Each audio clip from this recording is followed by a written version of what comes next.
est marquant en droit français, c'est qu'il n'existe pas de définition unique de la donnée. Une adresse, une activité ne sont pas protégeables.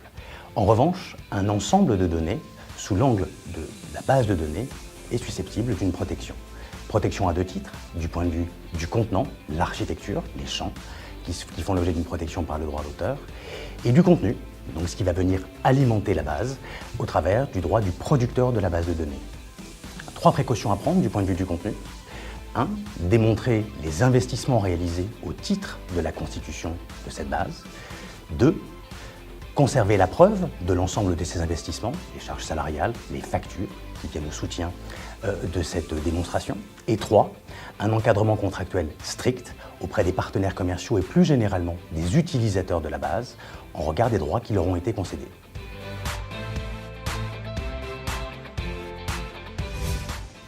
Alors effectivement, un projet innovant recouvre diverses formes. Il est impératif pour les parties de définir la bonne structure juridique. On peut passer du partenariat à l'accord de licence, à l'accord de financement et pour finir sur une joint venture. Donc définir exactement la structure juridique, définir la feuille de route, c'est-à-dire quel est l'objectif du partenariat, vers quoi veut-on se diriger, quelles sont les contributions des parties en IP, en assets, en services, en financement, et comment elles vont être rétribuées à travers ce partenariat. Deuxièmement, il est impératif de bien définir la gouvernance. La gouvernance, c'est la définition des différents comités qui vont superviser le partenariat durant toute sa vie. Comité de pilotage, comité de surveillance, comité de direction, et quels sont les droits de chacune des parties dans le cadre de ces comités. Et enfin, il est nécessaire malheureusement d'anticiper les crises dès le début, savoir comment on va résoudre les litiges. Et quel est le mode de débouclage de ces litiges? Va-t-on aller jusqu'à la dissolution du partenariat et comment les parties vont reprendre leurs billes? Comment elles vont être rétribuées? Ou bien va-t-on dépasser cette crise grâce à cette méthode de résolution des litiges pour faire perdurer le partenariat?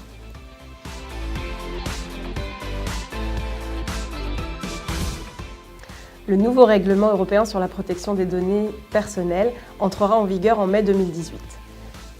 Dans la mesure où il impose des sanctions colossales, exponentielles, qui vont jusqu'à 20 millions d'euros d'amende ou 4% du chiffre d'affaires annuel mondial, la privacy, la protection des données personnelles, est désormais au cœur de la stratégie de la data dans toutes les entreprises. Toutes les entreprises sont concernées. Il faut à présent choisir son Data Protection Officer, celui qui assurera cette fonction de garant de la protection des données à caractère personnel, garant de cette privacy. Et là, toutes les combinaisons sont possibles. Ça pourrait être aussi bien le Chief Digital Officer ou le Chief Data Officer ou encore une personne qui sera entièrement dédiée à cette fonction. On assiste nos clients dans le choix de ce DPO et dans la formule qui sera la plus appropriée. Il faut savoir que presque toutes les entreprises, quelle que soit leur taille, start-up, grandes entreprises, entreprises du CAC 40, sont concernées par cette obligation. Faire l'impasse sur cette obligation de désigner un DPO, c'est prendre le risque d'être sanctionné jusqu'à 10 millions d'euros d'amende ou 2% du chiffre d'affaires annuel mondial.